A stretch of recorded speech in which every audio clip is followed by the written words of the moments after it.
Bonjour à tous, j'espère que vous allez excellemment bien. On va faire le débrief du 17e match de cette Coupe du Monde, le deuxième du groupe B, le premier de la deuxième journée du groupe B, entre le Pays de Galles et l'Iran. On va revenir sur ce match qui s'est fini de manière un petit peu dingue avec la victoire de l'Iran 2-0. Fallait pas rater les dernières minutes du match si vous aviez un petit peu faim ou le ventre qui gargouille avec cette victoire. Donc 2-0 de l'Iran sur le Pays de Galles. N'hésitez pas à vous abonner à la chaîne, à réagir dans les commentaires, à mettre un pouce bleu, à partager la vidéo sur les réseaux sociaux, notamment auprès de vos proches si vous pensez que ça peut les intéresser. N'hésitez pas également à aller voir sur TikTok et à aller voir sur Spotify EPS 2.0.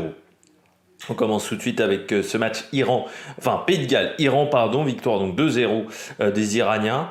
Le carton rouge change la donne, mais il est justifié. Je suis même assez surpris que l'arbitre ne l'ait pas sorti d'entrée, qu'il ait dû attendre la VAR pour mettre un carton rouge, parce que je trouve quand même que la faute était assez visible. Il fallait pas avoir bac plus 10. Si t'es pas sûr de ton choix, autant aller voir la VAR avant de mettre un jaune, puis d'effacer le jaune pour mettre un rouge. Je pense que sur l'action, pour moi, ça méritait rouge direct. J'ai du mal à comprendre comment on peut mettre un jaune. Mais c'est dû aussi au fait que les Gallois n'ont jamais réussi à se mettre en sécurité parce qu'ils ont bafouillé leur jeu offensif. Ça a été très compliqué au niveau du jeu offensif, avec un manque de réalisme quand même du côté des Gallois. Et ils ont laissé, en deuxième mi-temps, je trouve, ils ont un peu laissé faire l'Iran à partir de la 60e minute, quoi. Et ça, c'est pas normal, parce qu'ils maîtrisaient plutôt la rencontre. L'Iran jouait plutôt en contre, eux, ils avaient la possession. Et j'ai senti qu'au fur et à mesure du match, surtout à partir de la 60e, les Gallois baissaient en rythme et les Iraniens, eux, devenaient de plus en plus dangereux jusqu'à cette action qui, coûte cher pour les Gallois parce qu'ils prennent carton rouge et puis ensuite 2 buts d'affilée pour Chesmi et Razé Alan. Commence tout de suite du côté du Pays de Galles. Du côté du Pays de Galles, ce que j'ai aimé, c'est déjà qu'on a vu une équipe quand même plus offensive que lors du premier match, où on avait senti sur la première rencontre, on jouait avec le frein à main. Par contre, je trouve que le réalisme n'était pas là. C'est-à-dire que quand on regarde un petit peu cette équipe, Gareth Bale en fait a eu très peu de ballons, parce que d'un côté Nico Williams, de l'autre côté Roberts et Ramsey. Offensivement, ça marchait pas. Il n'y a jamais eu un jeu offensif vraiment très bon. Alors, on sent que sur la profondeur, dès que les Gallois utilisaient un petit peu la profondeur, ils arrivaient à mettre en difficulté la défense iranienne, mais ils l'ont pas fait très souvent. Et en plus, souvent, ils ont tenté de le faire, mais alors les passes n'étaient pas très précises, il y avait pas mal de déchets techniques, notamment avec un manque de précision dans les passes. Je voulais même regarder cette statistique-là. Ouais, seulement 77% de précision au niveau des passes, c'est pas foufou. Alors 66 en face du côté des Iraniens, vous allez me dire, c'est pas non plus exceptionnel. Mais quant à la possession du ballon, ça veut dire que tu as raté pas mal de passes quand même. Je trouve aussi que la défense avait beaucoup de mal sur le replacement, et quand on voit les 2 buts, ce sont des buts en contre, et ils ont beaucoup eu de mal sur les replacements.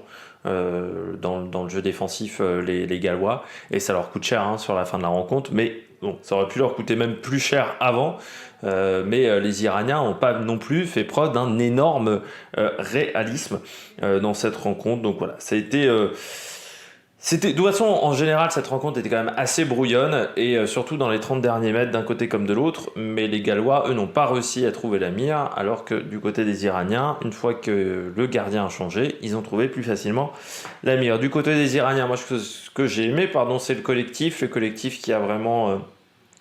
On sent que c'est un collectif, on sent qu'il y a un mental, parce qu'il fallait réussir à rebondir après le premier match, et on sent qu'ils n'ont pas pris du tout le match par le même bout que face à l'Angleterre. Et ça aussi, ça montre que le coach a peut-être fait du bon travail, mais aussi collectivement, dans cette équipe, on a fait du bon travail. Beaucoup de mal sur le jeu de transition, je trouve, il y avait pas mal de déchets. C'était un petit peu compliqué sur le jeu de transition au début de match. Ils ont eu du mal aussi, ils se sont fait pas mal bouger sur les duels, mais là c'est pour des questions de gabarit.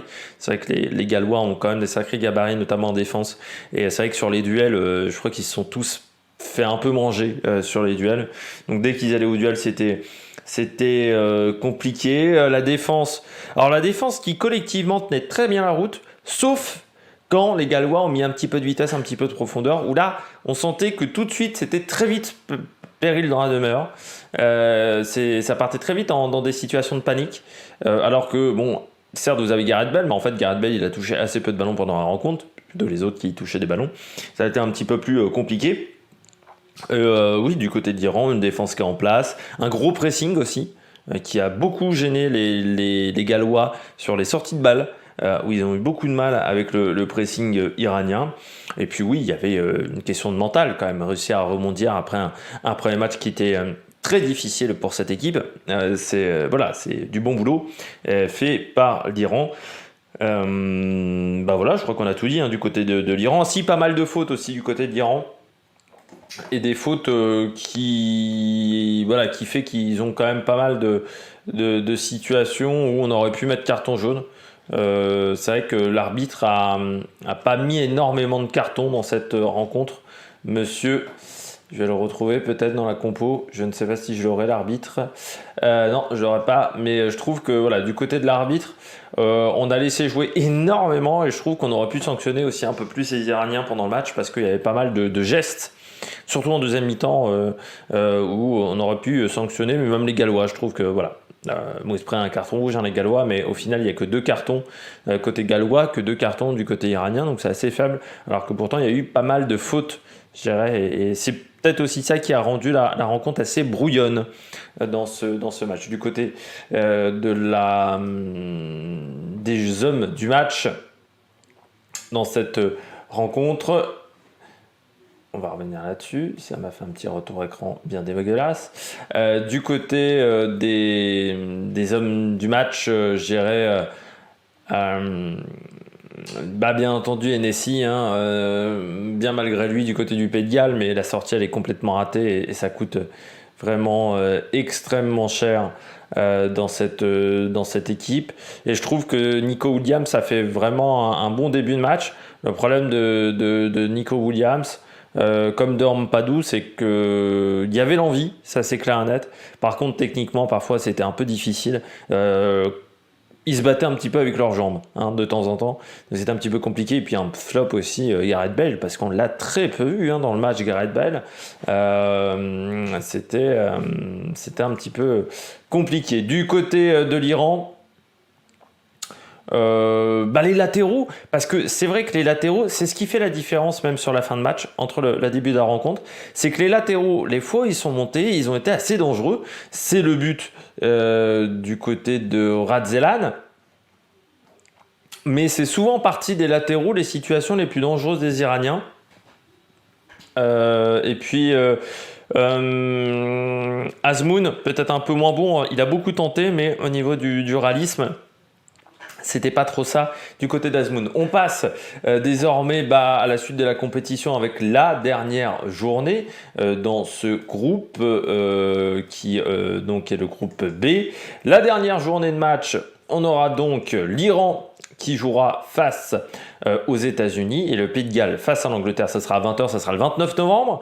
Et puis, ça sera donc mardi et le 25, on a encore aujourd'hui Angleterre-États-Unis, ça sera à 20h. Et du côté du classement, eh bien, l'Angleterre mène avec 3 points, égalité avec l'Iran, sauf que l'average goal est de plus 4 pour l'Angleterre, moins 2 pour l'Iran. Les États-Unis 1 point, le Pays de Galles 1 point. C'est-à-dire que pour le moment, les Gallois ne sont pas éliminés de cette compétition, même si la situation devient plus compliquée.